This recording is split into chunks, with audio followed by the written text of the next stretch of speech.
Caros alunos, que a graça e a paz de Cristo esteja com todos. Graças ao nosso bondoso Deus, estamos aqui dando continuidade ao nosso curso Como se tornar um cristão fiel.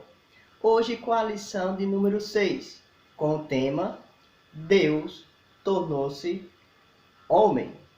Os primeiros 4 livros do Novo Testamento, que é Mateus, Marcos, Lucas e João, conta a história mais maravilhosa que já se contou. Eles revelam como Deus tornou-se homem. Eles dizem que Jesus Cristo, o Filho de Deus, entrou neste mundo como um homem, morreu por nossos pecados e trouxe salvação e a vida eterna. Os evangelhos nos fornecem uma história seletiva narrando os acontecimentos chaves com a chegada do salvação para os homens. Quais são alguns desses acontecimentos relatados no Novo Testamento sobre Jesus promovendo salvação para nós? Então, primeiro ponto é que Jesus era e é Deus. A primeira verdade que precisamos aceitar sobre Jesus é que ele era e é Deus. Será que o seu nascimento foi o seu começo? Não. O nascimento do nosso Senhor em Belém não foi o começo de sua existência. Seu nascimento foi apenas o momento que ele tomou um corpo físico e tornou-se homem. Uma passagem que afirma claramente que Jesus é o Deus eterno é João capítulo 1, do versículo 1 a 5. João disse que Jesus é Deus e que sempre foi Deus. Vamos refletir.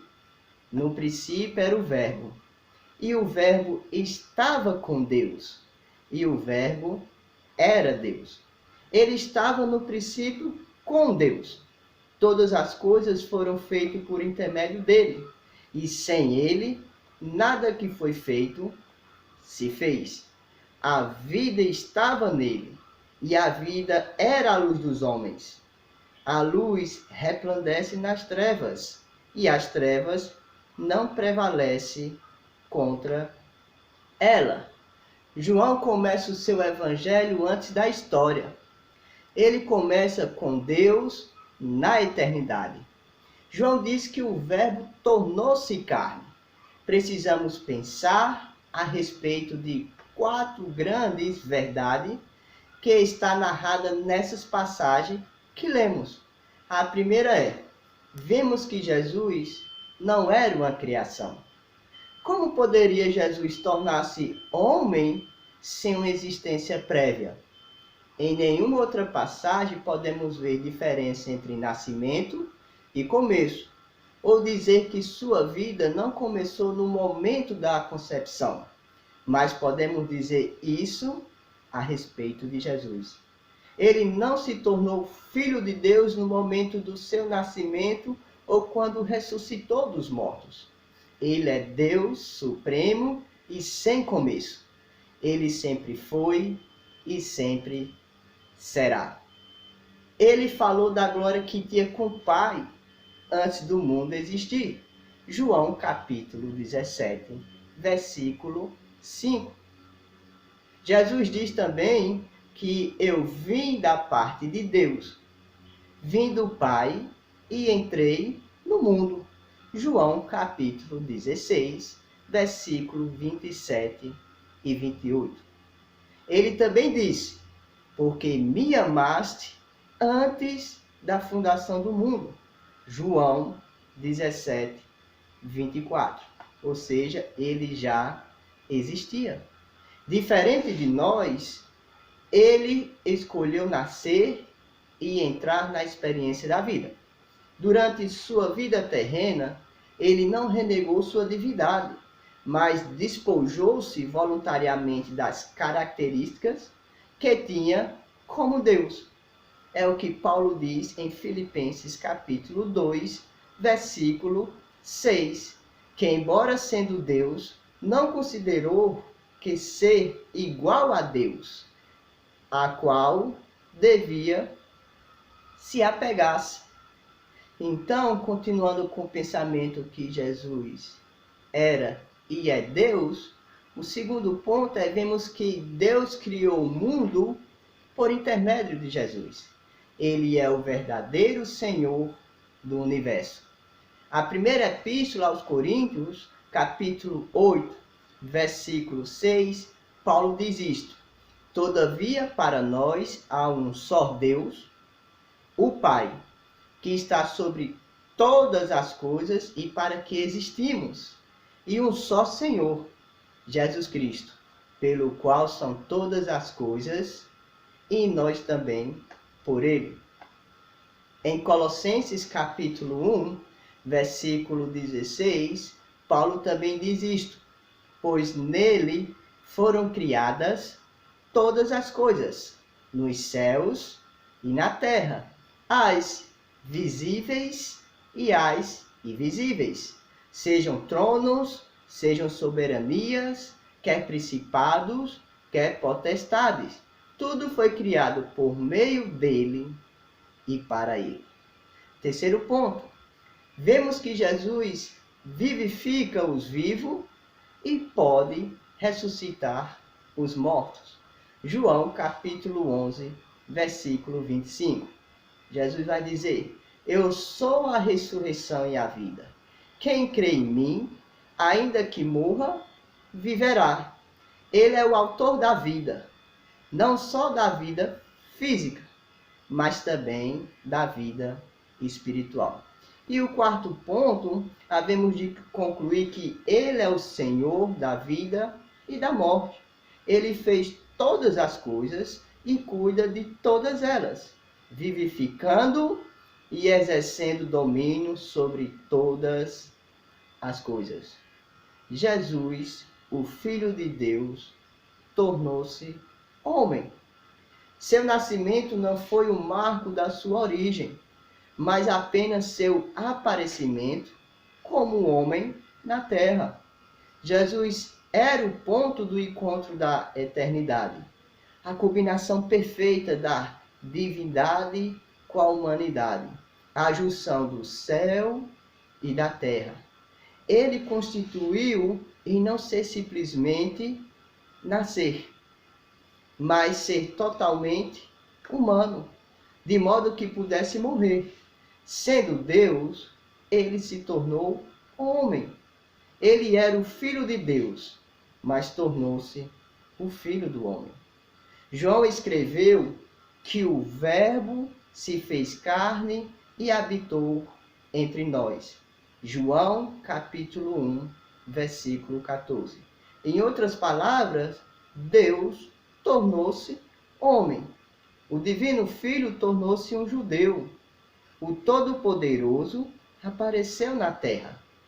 Não era Deus habitando em um homem, mas Deus e o homem, combinados em uma personalidade de duas naturezas, eterno, que é Deus, e terreno, homem.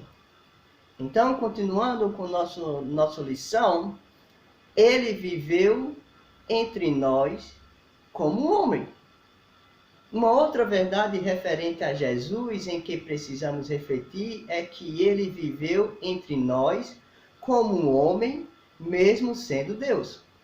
Esperava-se que a vida terrena de Jesus fosse muito incomum. O homem que Deus seria diferente de todas as outras pessoas. Não devemos nos surpreender quando lemos que Mateus, Marcos, Lucas e João apresentam sua vida terrena como sendo superior a qualquer outro humano que já tenha vivido. Para Deus tornar-se homem, era necessário um nascimento especial. Ele teve esse nascimento.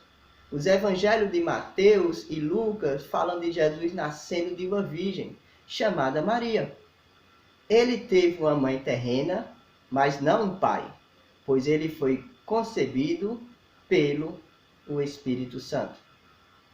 Esperava-se também que sua vida fosse perfeita, marcado por ensinamentos divinos que não poderiam acontecer de um modo ou para qualquer outro homem mortal. Não é de admirar que lemos que jamais houve alguém que falasse como ele falou. Em João capítulo 7, versículo 46 diz: jamais alguém falou como este homem. As pessoas que o conheceram e ouviram Jesus ficaram maravilhados com sua vida e suas mensagens. Se ele era Deus em carne, por que haveria de nos surpreender o fato de ele ter manifestado poder além da capacidade humana, operando milagres e maravilhas? A Bíblia diz que ele operou milagres evidentes que até seus inimigos consideraram como sendo acima do além das leis da natureza humana. Ele ressuscitou mortos, ele curou cego, ele multiplicou pães e peixe, ele andou sobre as águas, ele curou paralítico, ele acalmou tempestade e outras maravilhas a mais que ele fez, que a própria Escritura diz que não cabe no maior livro do mundo se for falar tudo o que Jesus fez. O fato de ele ter tal poder não nos deve parecer estranho. Ao final, ele criou todas as coisas e tudo sustenta. Concluímos essa lição analisando algumas verdades sobre Jesus, das quais não devemos esquecer. Ele era e é Deus. Ele se tornou homem. Ele viveu entre nós como um homem e Deus. Jesus pode nos encorajar de duas maneiras. Em primeiro lugar, elas nos fazem lembrar que nosso Salvador não é um homem indefeso, mas Deus, o Deus Todo-Poderoso, Eterno, que cria e sustenta. Em segundo lugar, vemos na pré-existência de Jesus a verdade do seu amor por toda a humanidade. Sua vinda à Terra, a sua morte por nossos pecados, proveram nossa única esperança e salvação. Jesus estava disposto a vir e a nos dar essa esperança. E nós? Estamos dispostos a renunciar ao nosso eu e obedecê-lo? Jesus tornou-se homem para que pudéssemos nos tornar filhos de Deus. Ele habitou na terra há mais de 1000 anos atrás, mas também está presente em nossas vidas hoje, porque ele é o Emanuel, o Deus conosco. Alegre-se no que Jesus fez por nós e tomemos a decisão agora mesmo de obedecê-lo e segui-lo, como diz o tema do nosso estudo: ser um cristão fiel. Que Deus nos abençoe.